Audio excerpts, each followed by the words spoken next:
আপনি যদি সত্যি ধনী হতে চান, অনেক টাকা উপার্জন করতে চান এবং আপনার অর্থনৈতিক পরিস্থিতি পুরোপুরি পরিবর্তন করতে চান, প্রথমে আপনাকে তিক্ত সত্য বুঝতে হবে। আর এই তিক্ত সত্য হলো, এই পৃথিবী তোমাকে সফল হতে চায় না। যখন আপনি কঠোর পরিশ্রম করছেন, টাকা আয় করার জন্য সংগ্রাম করছেন, আপনার কঠোর পরিশ্রমের ফলে টাকা আসতে শুরু করে, কিন্তু মানুষ আপনাকে থামাতে শুরু করে। চাণক্য শত শত বছর আগে বলেছিলেন, অর্থপ্রাপ্তির গোপন পরিকল্পনা রাখুন, কারণ অর্থ এবং ক্ষমতার দৌড়ে সবাই আপনাকে ফেলে দেবার সুযোগ খুঁজতে থাকে। যখন আপনি টাকা আয় দৌড়ের দিকে এগিয়ে যান, তখন আপনার চারপাশের লোকেরা আপনাকে জ্বালা দৃষ্টির সাথে দেখতে শুরু করে। আপনার সাফল্য তাদের জন্য একটি আয়না হয়ে যায়, যেখানে তারা তাদের নিজের ব্যর্থতা দেখতে পায়। এজন্যই তারা আপনাকে ফেলে দেওয়ার জন্য চেষ্টা করে। চাণক্যর এই নীতিতে বলা হয়েছে, আপনার অর্থনৈতিক সংগ্রাম কারোর সাথে শেয়ার না করা, এর পাশাপাশি আপনার পরিকল্পনা এবং অর্থ উপার্জন করার উপায়। কারণ এই জিনিসগুলো যদি সবার কাছে উঠে আসে, তাহলে এগুলো আপনার স্বপ্নের সমাপ্তিও হতে পারে। তাই যদি আপনি সত্যিই ধনী হতে চান, তাহলে আজ আমি আপনাকে 5টি নিয়ম বলতে যাচ্ছি। এই জিনিসগুলি চাণক্য নীতি দ্বারা অনুপ্রাণিত এবং আপনার কাছে খুব গুরুত্বপূর্ণ। হ্যাঁ, ভিডিওটির শেষ অবধি থাকুন, কারণ আমি আপনাকে একটি বিশেষ মনস্তাত্ত্বিক বোনাস পয়েন্ট দেব, যা আপনাকে সমৃদ্ধ যাত্রায় সাহায্য করবে। কিন্তু এর আগে আপনাকে পুরো ভিডিওটা ভালোভাবে বুঝতে হবে, তাহলে পুরো বিষয়টা বুঝতে পারবেন। তাই শেষ পর্যন্ত এই ভিডিওটি দেখুন, কারণ এটি শুধু প্রেরণা নয়, বরং অর্থ উপার্জন করার গুণমান উপায়, যা আপনার জীবন পরিবর্তন করবে। 6 নম্বর, কখনোই কাউকে আপনার আয়ের কথা বলবেন না। আজকের দিনে অন্যদের চোখে যেই জিনিসগুলি আসে তা হলো সুখ এবং আপনার উপার্জন, এবং এই দুটো জিনিসের ব্যক্তিগত হওয়া উচিত। যত বেশি মানুষ তাদের প্রকাশ্য করে তোলে, চিন্তা না করে এটা কত গভীর হতে পারে। যখন তুমি লড়াই করছো, তখন কেউ তোমার গল্পটা বুঝতে চায় না, কিন্তু আপনার কঠোর পরিশ্রমের ফলে রঙিন হয়ে যায় এবং আপনার আয় একটু বেশিই বাড়ে। পৃথিবী হঠাৎ তোমাকে দেখতে শুরু করে একটা চশমা দিয়ে। এই চশমা সবসময় প্রশংসা করা হয় না। কেউ চুপ করে তোমার অগ্রগতিতে জ্বলতে শুরু করে, কেউ আপনার জীবনের সাথে তুলনা করে হতাশ হয়ে পড়ে, এবং কেউ অপরাধ পর্যন্ত আপনাকে অনুভব করতে শুরু করে, টাকা আয় করার মতো অপরাধ। এই কারণেই চাণক্যা বলেন, পণ্ডিতরা কখনো তার টাকা পরিকল্পনা এবং ব্যক্তিগত জিনিস সবার কাছে প্রকাশ করে না, কারণ এটাই তার শক্তি। এটা শুধু একটি চিন্তা নয়, এমন একটি কৌশল যা আপনাকে মানসিক শান্তি, সামাজিক স্থিতিশীলতা এবং ব্যক্তিগত ক্ষমতা দিয়ে থাকে। রাহুলের গল্প আবার বুঝতে পারবে। রাহুল বহুজাতিক কোম্পানিতে চাকরি করার পর কিছু পার্শ্ব প্রকল্প শুরু করেন। ধীরে তিনি অতিরিক্ত আয় করতে শুরু করেন, কিন্তু তিনি কখনো অফিস বা বন্ধুদের বলেননি যে তিনি 1 মাসে 2 বার বাসায় বসে আছেন। কেন? কারণ সে জানত যে যদি সে তার আয়ের কথা সবাইকে বলে, তাহলে মানুষ তার কাজকে সম্মান করবে না। শুধু তার উপার্জন দিয়ে বিচার করুন। সে বলবে সে অনেক উপার্জন করছে, তাহলে এটা কাজ করে কেন? তুমি এখন অহংকারী? এমনকি আমাদের টাকা উপার্জন করতে না শেখাও। সেই সব কিছু এড়িয়ে যেতে তার টাকা রেখেছিল, শুধু কাজ করে। আর আজ যখন সে নিজের কোম্পানির মালিকেরাই তার সাফল্য দেখে এবং মনে করে যে এটা সবসময় স্মার্ট, কিন্তু তারা জানে না যে তিনি তার শান্তি ও সাফল্যকে তার নীরবতা থেকে রক্ষা করেছেন। অন্যদিকে প্রিয়ার গল্পটা একটু শিক্ষা দেবে। প্রিয়া একজন প্রভাবশালী ছিলেন এবং প্রতি মাসে সামাজিক যোগাযোগ মাধ্যমে ব্র্যান্ড ডিল এবং চুক্তি শেয়ার করা শুরু করে। শুরুতে মানুষের মনোভাব দেখা গেছে, কিন্তু দ্রুত বদলে গেছে। কেউ তাকে ভ্যানিটি বলে ডাকে, কেউ ব্র্যান্ডের কাছে অভিযোগ করে, কেউ তাকে শর্টকাট রানী বলে। আর সবচেয়ে দুঃখজনক ব্যাপার হলো, তার পুরনো বন্ধুরা ধীরে ধীরে তাকে আলাদা করে ফেলে, কারণ এখন তাকে মানুষের মতো দেখা যায়নি, তাকে টাকার মতো দেখা হয়েছে। আর একসময় তার টাকা ছিল, কিন্তু সত্যিকারের বন্ধু আর ক্লাসের ঘুম দুটোই ছিল না। আছে আবার কাজ করছে, কিন্তু এবার সে রুলেট অনুসরণ করেছে। জুবানে টাকা রাখো না, টাকা প্রদর্শন করতে সম্মান পায় না। চমৎকার চিন্তা, আচরণ এবং কঠোর পরিশ্রম পেতে। চাণক্যা বলেছিলেন, টাকা ব্যবহার করুন, কিন্তু প্রদর্শনী করবেন না।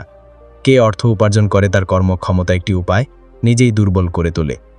যখন আপনি আপনার আয় গণনা শুরু করেন, তখন মানুষ আপনার স্বপ্নের চেয়ে আপনার খরচের প্রতি আগ্রহী হতে শুরু করে। তারা জিজ্ঞেস করে, গাড়ি কেমন এত পরিবর্তন হয়নি? বাড়ি ভাড়া কেন? ব্যাংক ব্যালেন্স কি? আর তারপর তুমি তোমার জীবন পৃথিবীর হাতে তুলে দিয়েছ, যেখানে সবাই তোমার চরিত্রের সাথে বিচার করে। তাই আপনার টাকাকে সামাজিক প্রমাণ হিসেবে না রাখুন। বিল গেটস, নারায়ণ মূর্তি, আজিম প্রেমজির মতো ব্যক্তিরা কখনোই তাদের আয় গণনা করেনি। তারা কখনো বলতো না, আমি এতগুলো কিভাবে পেয়েছি। তারা শুধু কাজ করতেন এবং মানুষ তাদের সম্মান দিয়েছিলেন। কখনো ভেবেছেন কেন? কারণ সত্যবাদী ধনী ব্যক্তি জানে যে অর্থ হচ্ছে সেই জিনিস যার কথা বলতে শুরু করলে শান্তি চলে যায়। আজকাল মানুষ টাকা দেখাবে কারণ তারা মনে করে এটা তাদের রুটের বৃদ্ধি করবে, কিন্তু চাণক্যা বলছে অতিরঞ্জিত এবং দেখাচ্ছে দুটোই ধ্বংসের মূল। এবং এটা শুধু অন্যদের বিরুদ্ধে রক্ষা করার পথ নয়, নিজেকে স্থিতিশীল রাখতেও এটি। যখন আপনি আপনার আয় লুকান, তখন আপনার সম্পর্ক ক্লিনার হয়। মানুষ তোমাকে মানুষের মতো আচরণ করে, মানি ব্যাগ নয়। কেউ আপনাকে ভালোবাসে না এবং কেউ আপনার অগ্রগতি পোড়ায় না, কারণ সে আপনার বৃদ্ধির স্কেল জানে না। তাই পরের বার আপনার আয় বৃদ্ধি পায়, বুকের অবস্থায় এটা রাখা না, অভিনন্দন শুনুন, কিন্তু উপার্জন নিয়ে আলোচনা করবেন না, কারণ টাকার শক্তি নীরব না হওয়া পর্যন্ত। এবং একবার আপনি সবার সামনে রেখে দিলে সেই শক্তি বোঝা হয়ে যায় না। মনে রাখবেন, কে আপনার টাকা নীরবতা থেকে এগিয়ে যায়, একদিন অন্যদের চোখে ঝলকানি করে। দ্বিতীয় নম্বর, কখনোই কাউকে আপনার পরিবারের সমস্যা বা দুর্বলতা বলতে পারবেন না। পৃথিবীতে এমন কেউ নেই যার জীবনে কোনো ব্যথা, সংগ্রাম বা অসুবিধা নেই। অনেকবার ঘরের ভিতরে লুকানো গল্প আছে, সম্পর্ক, মানসিক চাপ, একাকিত্ব বা অর্থনৈতিক শক্ততা, ফাটল। কিন্তু সবসময় মনে রাখতে হবে, আপনার জিনিস যাই হোক না কেন, আপনার সত্যিকারের বন্ধু বা আপনার ভালো চান না। প্রায় এক মানুষ আপনার দুর্বলতা অস্ত্র তৈরি করে এবং আপনার বিনোদন বা গসিপের মাধ্যমে আপনার ব্যথা বুঝতে। যখন আপনি আপনার পরিবারের সমস্যা বা মানসিক দুর্বলতা খোলাখুলিভাবে মানুষের সামনে রেখে যান, তখন আপনি হয়তো প্রথমে হৃদয়ের আলো খুঁজে পাবেন, কিন্তু শীঘ্রই আপনি আবিষ্কার করবেন যে আপনার জিনিস অন্যদের কাছে কৌতুক হয়ে গেছে। তারা তোমার বিরুদ্ধে তোমার দুর্বলতা ব্যবহার করে। চাণক্যও এই প্রসঙ্গে বলেছেন, যে ব্যক্তি তার দুর্বলতা এবং ভুল সবার সামনে প্রকাশ করে, সে নিজের শত্রুদের সুযোগ দিয়েছে। অর্থাৎ আপনার ব্যক্তিগত এবং দুর্বল দিক লুকানো বুদ্ধিমান, কারণ এটা সবাইকে বিশ্বাস করা ক্ষতিকর হতে পারে। চাণক্য নীতিতে এটাও স্পষ্ট যে মানুষের গোপন শক্তি তার সবচেয়ে বড় নিরাপত্তা। যখন আপনি আপনার দুঃখের ব্যথা এবং দুর্বলতা লুকিয়ে ফেলবেন, তখন আপনি আরও শক্তিশালী হয়ে উঠবেন। যারা আপনাকে আপনার দুর্বলতার চেয়ে কম দেখবে, তারা কখনোই আপনার সত্যিকারের বন্ধু হতে পারবে না। অনেকবার আমরা দেখেছি যে যখন কোনো ব্যক্তি তাদের পারিবারিক সমস্যা বলে, তখন কিছু লোক তার প্রতি সহানুভূতি প্রকাশ করার পরিবর্তে এর উপর চাপা পড়ে অথবা দুর্বল বোঝার চেষ্টা করে। এটা মানব প্রকৃতির দুর্ভাগ্যজনক সত্য। চাণক্য বলেছেন, যে ব্যক্তি জীবনে স্মার্টভাবে নিজের ব্যক্তিগত বিষয় পরিচালনা করে, সে শেষ পর্যন্ত বিজয়ী হবেন। তাই আপনার জীবনের দুর্বলতাগুলো খোলাখুলিভাবে ভাগাভাগি করা এড়িয়ে চলুন। এটা শুধু আপনার সম্মান কমে না, বরং আপনার মানসিক ভারসাম্য দুর্বল করে। যখন আপনার দুর্বলতা অন্যদের হাত ঘুরতে থাকে, তখন তারা তাদের সাফল্যের পথে বাধা দিতে পারে। আরেকটি গুরুত্বপূর্ণ জিনিস যা সত্যি তাদের নিজস্ব আছে, আপনার পরিস্থিতি বিস্তারিতভাবে বলার দরকার নেই। তারা তোমার চোখের উজ্জ্বলতা, তোমার প্রকৃতির কঠোরতা, তোমার শাস্তি এবং তোমার নীরবতা থেকে সংগ্রাম বুঝতে পারে। প্রকৃত বন্ধু এবং পরিবার হলো সেই ব্যক্তি যারা আপনার কষ্ট বুঝতে পারেন, আপনি বলতে পারেন। তাই আপনার পরিবারকে ব্যক্তিগতভাবে সমস্যায় ভুগতে দিন এবং যারা আপনার প্রতি বিশ্বস্ত তাদের সাথে শেয়ার করুন। বিল গেটসের উদাহরণ আবার মনে রাখা উচিত। সে কখনো তার কষ্ট ও সংগ্রামের শব্দ করেনি, কিন্তু সে বলল, আমি আমার শক্তিকে আমার শক্তি বানিয়েছি এবং তার কাজের মাধ্যমে বিশ্বের প্রতি সাড়া দিয়েছে। একইভাবে আমাদের অভ্যন্তরীণ ব্যথা থেকে আমাদের অভ্যন্তরীণ ব্যথা সংরক্ষণের পরিবর্তে আমাদের শক্তিকে ইতিবাচক দিক নির্দেশনা দিতে হবে। চাণক্যর নীতি আমাদের শিক্ষা দেয় যে বিজয়ী সেই ব্যক্তি যিনি তাদের দুর্বলতায় পরিণত না করে বরং তাদের ক্ষমতায় রূপান্তর করতে পারেন। তাই কখনোই আপনার পরিবারের সমস্যাগুলো কারোর সাথে খোলাখুলিভাবে শেয়ার করবেন না। এটা তোমার হৃদয়ের ভেতরে রাখো। তাকে তোমার নীরবতা দিয়ে সামলে নাও এবং নিজেকে শক্তিশালী করো। কারণ প্রকৃত সম্মান এবং ক্ষমতা শুধুমাত্র যখন আপনি আপনার দুর্বলতা চিনতে এবং তাদের শক্তি তৈরি করতে। মনে রাখবেন যে দুর্বলতা দেখানো কোনো সম্মান পায় না, কিন্তু বিশ্ব তাকে সালাম দিয়ে এগিয়ে নিয়ে যাওয়া ব্যক্তিটিকে। তাই আপনার হৃদয়ে যে ব্যথা আছে তা লুকিয়ে রাখুন এবং কাজে লাগান। নিজেকে আগুনের মধ্যে থামাও এবং নিজের বিজয় শুরু করো। 3 নম্বর, সবাইকে তোমার বড় স্বপ্ন বলতে পারবে না। স্বপ্ন আমাদের আশা এবং শক্তির উৎস হয়ে ওঠে যতক্ষণ না তারা হৃদয়ের ভেতরে থাকে। তারা আমাদের আত্মার কণ্ঠ, যা আমাদের অসুবিধা সত্ত্বেও এগিয়ে যাওয়ার শক্তি দেয়। কিন্তু যত তাড়াতাড়ি আপনি আপনার স্বপ্ন বাইরে আনেন এবং সবার সামনে খোলা শুরু করেন, এই প্রত্যাশাগুলো প্রায়ই মানুষের জন্য হাসির বিষয় হয়ে দাঁড়ায়। কারণ এই পৃথিবীতে সবাই তোমার ফ্লাইট বুঝতে এবং গ্রহণ করতে প্রস্তুত নয়। আপনি কখনো কাউকে বলেছেন যে আপনি একজন মিলিয়নিয়ার হতে চান, নিজের ব্যবসা শুরু করতে চান, অথবা এমন একটি জীবন যা সাধারণ চিন্তা থেকে অনেক এগিয়ে? আর বিনিময়ে তুমি কি শুনতে পেয়েছো? মাটিতে স্বাধীনতা নিয়ে ভাববেন না। অনেকটা দেখে বা প্রথমে একটা চাকরি পান, তারপর স্বপ্ন দেখো। এটাই পৃথিবীর বাস্তবতা। সে তোমাকে স্বপ্ন থেকে থামাতে পারবে না, কিন্তু যখন আপনি খোলাখুলিভাবে আপনার স্বপ্ন প্রকাশ করেন, তখন মানুষ এটা সন্দেহ করতে শুরু করে। তাদের চিন্তা খুবই ছোট এবং সীমিত, তাই তারা বড় স্বপ্ন দেখে ভয় পায়। তারা মনে করে যদি এটা সফল হয় তাহলে আমাদের অজুহাত আর ত্রুটি আসবে। এজন্যই তুবানে বড় স্বপ্ন আনতে বিপজ্জনক হতে পারে। প্রত্যেক ব্যক্তি তার সীমিত চিন্তার চশমা দিয়ে জিনিসগুলি দেখছে, আপনার দৃষ্টির চোখ থেকে নয়। তাই যখন আপনি আপনার স্বপ্নকে মানুষের সামনে রাখেন, তখন তারা আপনার বোঝার মধ্যে তাদের ওজন করতে শুরু করে। আর যখন সেই স্বপ্ন তাদের চিন্তা থেকে বড়, তখন তারা হয় সাহস ভাঙতে অথবা মজা করতে শুরু করে। এত বড় কি করবে? এই মানুষগুলো আগামীকাল বলবে তোমার সাফল্য দেখতে, হ্যাঁ আমি আগেই জানতাম তুমি বড় কিছু করবে। কিন্তু আজ তারা তোমাকে থামানোর চেষ্টা করছে। তোমার মনের মধ্যে সন্দেহ তৈরি করো। এবং আপনার উদ্দেশ্য দুর্বল করার জন্য আমাদের যথাসাধ্য চেষ্টা করুন। চ্যানাকিও তার নীতিমালায় জোর দিয়েছে যে তার পরিকল্পনা ও স্বপ্ন সবসময় লুকানো থাকবে। তিনি বলেন, পরিকল্পনাটি লুকানো না হওয়া পর্যন্ত নিরাপদ নয় এবং সাফল্যের পথ ভ্রমণ করে। চ্যানাকিওর মতে তাদের পরিবেশ প্রকাশ করাটা অ্যান্টি অ্যাক্টিভ হয়ে পারে এবং আপনার স্বপ্নকে ব্যর্থ করে দেয়। তাই সবসময় হৃদয়ের ভেতরে বড় স্বপ্ন রাখুন, কঠিন আলোড়ন করুন, আর যখন সময় আসবে তখন তারা তাদের পূর্ণ গ্লস নিয়ে বের হবে। মাইক্রোসফটের শুরুর সময় বিল গেটস কখনোই বলেননি যে তিনি বিশ্বের সবচেয়ে বড় প্রযুক্তি কোম্পানি তৈরি করবেন। তিনি শান্তভাবে কাজ করতেন, হৃদয়ে তার দৃষ্টি রেখেছিলেন এবং ফলাফল বের হওয়ার পর পুরো পৃথিবী তাদের অন্য জায়গা দেখেছিল। ভাই, আপনাকেও সেটা করতে হবে। তাদের লুকুনো রাখার দায়িত্বটাও বড়। সবাইকে তোমার পথ বলো না, কারণ সবাই তোমার সাথে হাঁটতে যোগ্য নয়। সবাইকে আপনার মন মানচিত্র দেখাবেন না, কারণ কিছু লোক মানচিত্রটি ভেঙে ফেলবে এবং যেখানে আপনি শুরু করেছেন সেখানেই চলে যাবে।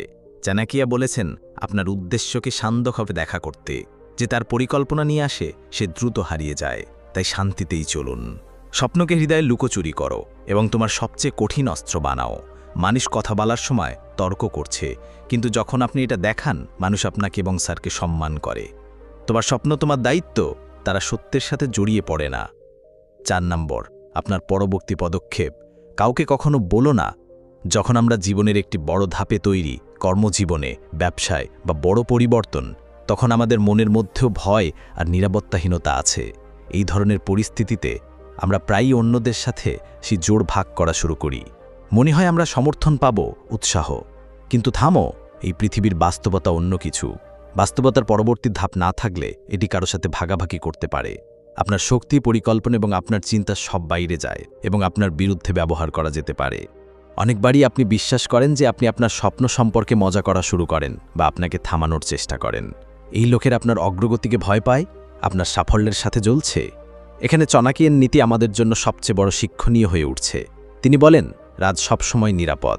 চাণক্য তার জীবনে অনেকবার প্রমাণ করেছে যে পরিকল্পনা, কৌশল এবং সিদ্ধান্ত গোপন রাখা কতটা প্রয়োজনীয়। চাণক্য চন্দ্রগুপ্ত মৌর্যকে সিংহাসনে নিয়ে এসেছিলেন। তিনি তার পরিকল্পনা পুরোপুরি লুকিয়ে রেখেছিলেন, যাতে অ্যান্টি অসংলগ্ন এবং থাকতে না পারে। চাণক্যের অর্থনীতিতে এটাও পরিষ্কার যে যুদ্ধ বা রাজনীতিতে খোলাখুলিভাবে যে পরিকল্পনা এসেছে তা দ্রুত ভেঙে পড়ে। একইভাবে যখন আপনি আপনার পরবর্তী পদক্ষেপ খুলবেন এবং সবাইকে বলুন আপনার পরিকল্পনা দুর্বল হয়ে যায়, আপনার বিরোধী, প্রতিযোগিতামূলক বা নেতিবাচক চিন্তাধারার মানুষ আপনার শক্তি নষ্ট করে এবং আপনার আস্থা হ্রাস করার চেষ্টা শুরু করে। এটা প্রায়ই ঘটে যে আমরা একটি পরিকল্পনা সম্পর্কে খুব উত্তেজিত এবং বন্ধুদের বা আত্মীয়দের সাথে ভাগ করে নিতে, কিন্তু সেই লোকগুলোর মধ্যে কেউ কেউ আপনার ধারণা চুরি করে নিয়ে যাওয়ার চেষ্টা করে বা বিশ্বাস করে যে এই কাজটা আপনার বাসে নয়। আরাফ নামের এক তরুণের মতো, যিনি চাকরি ছেড়ে নিজের স্টার্টআপ শুরু করে নিজের বন্ধুর সাথে এই জিনিসটি শেয়ার করেছিলেন, কিন্তু কয়েক মাস পর তিনি দেখলেন যে একই বন্ধু তার নাম দিয়ে একই ধারণা ছেড়ে দিয়েছে। আরাফ খুব খারাপ ছিল এবং তারপর সে অনুভব করেছিল যে সবার সামনে প্রতিটি চিন্তা আনতে আত্মঘাতী করা যেতে পারে। এরপর তিনি কাউকে না বলে নতুন প্রকল্প শুরু করেন এবং 2 বছরের মধ্যে লক্ষ লক্ষ উপার্জন শুরু করেন। একই ধরনের সাক্ষ্য ঘটেছিল একটা মেয়ের সাথে, যা আইএসের জন্য প্রস্তুতি শুরু করেছিল। যখন তিনি মানুষকে তার উদ্দেশ্য সম্পর্কে বলেন, তখন তাকে ক্রমাগত উষ্ণতা শুনতে হতো। তোমার মতো কত লোক কিছু করার চেষ্টা করেনি? প্রথমে বিট করুন যে আপনার যোগ্য। এমন কিছু কাজ তার আত্মবিশ্বাস ভেঙে দিতে শুরু করে, কিন্তু তারপর তিনি নীরবে পড়াশোনা শুরু করেন, কাউকে কিছু বলিনি, এবং 3 বছর পর তিনি AI ডুড 114 নিয়ে আসেন এবং দেখিয়ে দেন যে যদি উদ্দেশ্যটা শক্তিশালী হয় তাহলে গোলমাল দরকার। আমরা প্রায় বিল গেটসের মতো সফল মানুষদের অনুপ্রেরণা পাই। তিনি তার পুরো যাত্রাটাকে কখনো বলেননি তার পরবর্তী পদক্ষেপ কী হবে। সে নীরবে কাজ করেছে। তারা কোনো শব্দ ছাড়াই তাদের কাজ করেছে। যখন তাদের সাফল্য পৃথিবীতে আসে, তখন সবাই তাদের জিনিসের সত্য মেনে নিতে পারে। এটাও একটা মুগ্ধতার নীতি। আপনার উদ্দেশ্য লুকানো, কঠোর পরিশ্রম করা এবং বিশ্বের ফলাফল দেখানো। এটা বোঝা খুবই গুরুত্বপূর্ণ যে সবাইকে আপনার পথ দেখাতে হবে না। আপনার স্বপ্ন এবং পরিকল্পনা খুবই ব্যক্তিগত, তাদের হৃদয়ে রাখুন। আপনার কঠোর পরিশ্রমের সাথে সেচ করুন এবং সময় আসার সময় বিশ্বকে সাফল্য হিসেবে দেখান। যত কম বলো, তোমার পরিকল্পনা নিরাপদ এবং তোমার প্রচেষ্টার শক্তি বজায় রাখা হয়। মনে রাখবেন, যারা আজ আপনাকে থামাতে চাইছে তারা আগামীকাল আপনার সাফল্য নিতে এগিয়ে আসতে পারে। তাই আপনার শক্তি বর্জ্য থেকে দূরত্ব তৈরি করুন।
চাণক্য বলেন, যারা তাদের সম্পদ এবং পরিকল্পনা সঠিকভাবে ব্যবহার করে এবং অপ্রয়োজনীয় জিনিসে মনোযোগ বিভ্রান্ত না করে, তাদের জন্য সাফল্য অর্জন করা হয়েছে। আপনার আসল শক্তি আপনার নীরবতা এবং আপনার ল্যাকশিপ লুকানো। তাই আজ নিজেকে একটা নির্দিষ্ট জিনিসের প্রতিশ্রুতি দিন। আমি আমার পরবর্তী ধাপ শান্তভাবে রাখব। আমি চেহারা ছাড়াই কাজ করব এবং আমার কাজের সাথে বিশ্বের উত্তর দেব। মনে রাখবেন, সফলতা আপনার গল্পকে সবচেয়ে শক্তিশালীভাবে বলতে পারে। আপনি যদি সত্যিই কাউকে সাহায্য করতে চান, তবে যারা কঠোর পরিশ্রম করে কিন্তু কখনো কখনো আপনার চিন্তাভাবনা অন্যদের মতামত দ্বারা নিরুৎসাহিত হন, কারণ এখানে শুধু প্রেরণা নয়, জীবন বদলে যাচ্ছে সত্য। 5 নম্বর, আপনার ব্যর্থতা নিজের উপর রাখুন যতক্ষণ না আপনার সাফল্যের পরিবর্তন ঘটে। এই পৃথিবীতে ব্যর্থতার চেয়ে বড় কোনো গুরু নেই, কিন্তু এটা প্রায়ই আপনাকে সবার সামনে এগিয়ে যেতে বাধা দেয়। আজকাল মনে হচ্ছে মানুষ তাদের সুখের মধ্য দিয়ে তাদের কষ্টের মধ্যে হয়ে ওঠার পরিবর্তে তাদের সুখের মধ্য দিয়ে যায়। আর যখন আপনি প্রকাশ্যে আপনার পরাজয় দেখান, তখন মানুষ আপনার গল্প শুনতে পায় না, কিন্তু আপনার অবস্থা বিচার করতে আসে। কেউ পরামর্শ দেওয়ার জন্য এই চুক্তিতে বলে, আমি ইতিমধ্যে বলেছি এবং আপনার কঠোর পরিশ্রমটি উপেক্ষা করে কেবল আপনার ক্ষতি মনে রাখছি। তারা সবসময় আপনাকে এই পরিচয় দিয়ে যুক্ত করে, হেই স্টার্টআপ ব্যর্থ হয়েছে এমন নয়, অথবা এই ঢাল যে চাকরি থেকে সরানো হয়, শুধু গল্পটা সেখানে আটকে গেছে। চাণক্য বলছে, ব্যর্থতা লোকাবেন না, কিন্তু সবকিছু না। কারণ যখন আপনার ক্ষতি সবার কাছে পরিচিত, সমাজ আপনার নাম দিয়ে একটি জঘন্য ট্যাগ যুক্ত করে এবং এই ট্যাগ ধীরে ধীরে আপনার আত্মবিশ্বাস খায়। এখন যারা রাহুলের গল্প শুনুন, রাহুল কলেজের পর একটি চমৎকার শ্বাসপণ্য তৈরি করেন। সবাই ভেবেছিল এখন উড়বে, কিন্তু তার পরিকল্পনা এবছরই ভেঙে গেছে। বাজার গবেষণা কম, দল সপ্তাহ এবং তহবিল সময়মতো আসেনি, ব্যবসা থেমে গেছে। কিন্তু রাহুল এই সংবাদকে কেবল 3 বন্ধুর কাছেই সীমাবদ্ধ করে দিয়েছেন। তিনি সামাজিক যোগাযোগ মাধ্যমে নতুন কিছু লিখছেন, পুনর্গঠনের জন্য একটা বিরতি নিয়ে আসছি। আগের দরজা থেকে সে তার ভুলগুলো পড়েছিল, নিজেকে সম্পূর্ণভাবে আপগ্রেড করে এবং 2 বছর পরে একটি নতুন পণ্য গ্রহণ করে, এবার আরও শক্তিশালী মডেল এবং দল নিয়ে। যখন সে সফল হয়েছিল, তখন সে প্রথম সাক্ষাৎকারে বলে, সাফল্যের আগে আমি ব্যর্থ হয়েছি, কিন্তু তারপর আমি নিজেকে বিক্রি করিনি, শুধু শিখেছি। এখন প্রিয়ার গল্পটা দেখুন। প্রিয়া ছিলেন একজন প্রতিভাবান ইউএক্স ডিজাইনার, কিন্তু হঠাৎ করেই তার কোম্পানি তাকে ফেলে দেয়। দল পুনর্গঠনের অজুহাত দিয়ে সে খারাপভাবে ভেঙে ফেলে। তিনি সামাজিক যোগাযোগ মাধ্যমে সব হতাশা ভাগাভাগি করতে শুরু করেন। আমি কখনো বুঝিনি কোম্পানি শুধু মেশিন পছন্দ করে, আমি সব কিছু দিয়েছি। এখনও শুরুতে কেউ কেউ স্ট্রং লিখেছিল, কিন্তু ধীরে ধীরে সে দুর্বল ও নেতিবাচক ট্যাগ দিয়ে দেখা শুরু করে। যখন তিনি ফ্রিল্যান্স কাজ অনুসন্ধান শুরু করেন, তখন ক্লায়েন্টার প্রোফাইলের আগে তার পোস্ট দেখতে পাবে এবং উত্তর ছাড়াই বেশ কয়েকবার অদৃশ্য হয়ে যাবে। তারপর সে বুঝতে পারে যে ব্যথা সবার কাছে আসে, কিন্তু কোথায় এবং কিভাবে তাকে শেয়ার করতে হয়, এটা সবচেয়ে বড় শিক্ষা। সে পোস্ট করা বন্ধ করে দিয়েছে। দক্ষতার মধ্যে ডুবুন। একটি ছোট এনজিও এবং 1 বছর পরে চুক্তি সাইন ছাড়াই আন্তর্জাতিক ক্লায়েন্টের সাথে কিছু প্রকল্প করুন। এখন একই মানুষ তাকে আবার অনুসরণ করছে, তার দক্ষতার জন্য নয়। একটা জিনিস এই গল্পে পরিষ্কার, জয়ের সময় বিশ্ব তোমার সাথে দাঁড়িয়ে আছে, কিন্তু যখন আপনি হারান এবং সবার সামনে এটি রাখা, সেই লোকেরা আপনাকে দুর্বল এবং সাধনা বিবেচনা করে ফেলে। কেউ আপনার জিনিস অন্যদের কাছে নিজেকে উচ্চ দেখায়, কেউ আপনার ভুলগুলো মনে করে আপনার পরবর্তী পদক্ষেপ নিয়ে সন্দেহ করে। তাই পরের বার কিছু ভুল হয়ে গেলে নিজের ক্ষত পরিষ্কার করো, ভিতর থেকে শক্তিশালী হতে শেখুন এবং পরবর্তী যুদ্ধের জন্য প্রস্তুত হন। কারণ যখন তুমি আবার জিতবে, তখন তোমার পুরনো পরাজয় শুধু একটি শক্তিশালী পটভূমি থাকবে এবং তারপর তুমি নিজেকে বলতে পারবে, আমি পতন হয়ে গেছে কিন্তু আমি থামিনি এবং এখন আমি একই পরাজয়ের শক্তির সামনে দাঁড়িয়ে আছি। কারণ ইতিহাস সৃষ্টিকর্তা, ইতিহাস সৃষ্টিকারী যারা পড়ে কিন্তু নিচে তাকায় না। বোনাস পয়েন্ট, কখনোই আপনার প্রকৃত মানসিক অবস্থা সম্পর্কে কাউকে বলবেন না। মনসেট হলো অদৃশ্য মুদ্রা, যা আপনার অর্থনৈতিক ও ব্যবসায়িক সাফল্যের আসল ভিত্তি হয়ে ওঠে। আপনি শান্ত, আত্মবিশ্বাসী বা বাইরে থেকে ফোকাস মনে হয়? ভেতর থেকে কি ভাবছো? কে ভয় পায়? তোমার নিজের সম্পর্কে সন্দেহ আছে? যদি তুমি কাউকে এই সব বলেছ, তাহলে বুঝতে পারছো তুমি তোমার দুর্গটা হাটকাও। চাণক্য বলেন, মানুষের মানসিক দুর্বলতা তার প্রথম ক্ষতি এবং যে তাকে দেখাবে সে তার ক্ষমতার শেষ অংশ হারাবে। এখন ভাবুন, আপনি এমন কাউকে বলতে পারবেন যে আমি অনুভব করতে পারবো না, আমি কি ব্যর্থ হয়েছি বা আমি নিজেকে বিশ্বাস করতে পারছিলাম না। আপনি এই ধরনের বাক্য সঙ্গে আলো অনুভব করতে পারেন, কিন্তু সামনের মানুষ কি ভাবছে? সে তোমার বন্ধু বা প্রতিদ্বন্দ্বী, সে এখন তোমার মানসিক দুর্বলতা মনে রাখবে। প্রয়োজন হলে সে আবার বলবে তোমার বিরুদ্ধে। কখনো তুলনা করা হয়েছে, কখনো অজুহাত দেওয়ার পরামর্শ দেওয়া হয়েছে, সে তোমার নিজের আত্মীয়দের বিরুদ্ধে তোমার জিনিস ব্যবহার করবে। আর এটাই মনস্তত্ত্ব। যখন আপনি বারবার আপনার দুর্বলতা কম্পন করেন, তখন আপনার অবচেতন মন তার কাছে সত্য বলে মনে হয়। এটা শুধু সামনের নয়, নিজের চিন্তায়ও দুর্বল হয়ে পড়তে শুরু করে। রাঘবের গল্পটা খুব মূল্যবান। রাঘব ছিলেন একজন চমৎকার গ্রাফিক ডিজাইনার, কিন্তু তার ভেতরে পারফরম্যান্স নিয়ে খুব দ্বন্দ্ব ছিল। সে তার গ্রাহকদের এবং বন্ধুদের বারবার বলেছে, আমি ভালো করতে পারিনি, আমি প্রত্যাখ্যান করতে ভয় পাচ্ছে। শুরুতে মানুষ বলতো, না তুমি ভালো আছো ম্যান, কিন্তু কিছুদিন পর একই লোক তাকে বিমাখারি এবং স্বল্প আত্মবিশ্বাসে বুঝতে শুরু করে। ক্লায়েন্টরা তাকে নিরাপত্তা প্রকল্প প্রদান শুরু করে এবং বন্ধুদের পরামর্শ দেওয়ার জন্য তাকে অ্যাকসেন্টে ট্রিটমেন্ট শুরু করে। তিনি অনুভব করেছিলেন যে তিনি তার মানসিক অবস্থা এতটাই উঁচু করে ফেলেছেন যে মানুষ এখন তাকে সেই লেন্স থেকে দেখতে শুরু করেছে। তারপর সে কঠোর সিদ্ধান্ত নিয়েছে, এখন সে তার এজিটি লিখবে এবং ভয় করবে তার জার্নালে, মানুষকে বলবে না। সে তার মুন সেটে কাজ করেছে, অ্যাফার্মেশন, নিজেরই ডেইলি মেন্টাল কন্ডিশনার শুরু করেন এবং কাজ করেন। আজ তিনি উচ্চ ডিজাইন স্টুডিওর প্রতিষ্ঠাতা, আর তার দল বলছে, আমরা ক্লিয়ারেন্স সেন্টারে মানুষ দেখতে পাইনি। এখন একইরা উদাহরণ নিন। একজন মেয়ে যে প্রথমেই তার মাকে সব সাক্ষাৎকারের আগে বলেছিল, আমার মনে হয় আমি কিছু ভুলে যাব, আমি কি ঠিকমতো কথা বলতে পারবো? মা সবসময় বলে, একেবারে। কিন্তু এই দুজন তার কাজটাকে ভেতর থেকে খাচ্ছিল। সে নিজেকে প্রশ্নটা করেছে, আমি কি সত্যিই ভয় পাচ্ছি নাকি বারবার ভয় পাচ্ছে? তিনি নীরবতা অনুশীলন শুরু করেন এবং ভেবেছিলেন যে যখনই ভয় আসে, আমাকে আত্মবিশ্বাসী হতে হবে এবং আমার মন অনুসরণ করতে হবে। 3 মাস পর তিনি একটি বড় প্রযুক্তি কোম্পানির দলের নেতৃত্ব লাভ করেন। কোনো সাক্ষাৎকার না দিয়ে সে কাঁদছিল। চাণক্য বলেছিলেন, কে মনকে স্থির করে বিশ্বকে জয় করতে পারে, কিন্তু যে কেউ সবার সামনে মনকে ধরে রাখে সে ইতিমধ্যেই পরাজয় স্বীকার করে। তাই ভয়কে চিনতে ভুলবেন না, কিন্তু তা দেখাবেন না। ক্লান্ত হলে শান্ত হন, কিন্তু বিশ্বকে বলো না যে তুমি ক্লান্ত। জানো তুমি ডুবে গেছো, কিন্তু জোরে জোরে না, কারণ তোমার চিন্তা তোমার পৃথিবীটাকে তৈরি করে দিয়েছে। আর যদি তুমি তোমার দুনিয়াকে অন্যদের ভ্যালিডেশনে আঘাত দাও, তাহলে তুমি কবে পড়বে এমনকি জানবে না। মন শান্ত রাখুন। জার্নালে ডাউট লিখে ফেলুন, মিটিংয়ে নয়। শক্তিশালী মনে করুন, আর এই চিন্তাটা শুধু তোমার, সবার সম্পত্তি নয়। অর্থের পারফরম্যান্সের মতো বিপদ মানসিক অবস্থার প্রকাশ, আত্মার নম্রতা। যদি হ্যাঁ হয়, নিজের মন্তব্যগুলোতে লিখুন, হ্যাঁ আমি ধনী হতে প্রস্তুত। এবং যদি আপনি সত্যিই আপনার জীবন পরিবর্তন করতে চান, তাহলে এই চ্যানেল সাবস্ক্রাইব করুন, যাতে প্রতিটি ভিডিওতে আপনি প্রয়োজনীয় টিপস, গতি এবং কৌশলগুলি পাবেন, যা আপনার অর্থ এবং চিন্তা উভয়ই সুপারচার্জ করে। পরবর্তী ভিডিওটা দেখা হবে, যেখানে আমরা টাকা, চিন্তা এবং আগুন সম্পর্কে কথা বলবো, যা আপনাকে বিভিন্ন, বিশেষ এবং ভিড় থেকে সফল করে তুলবে। মনে রাখবেন এবং ধন্যবাদ যে আপনি এখানে এসেছেন।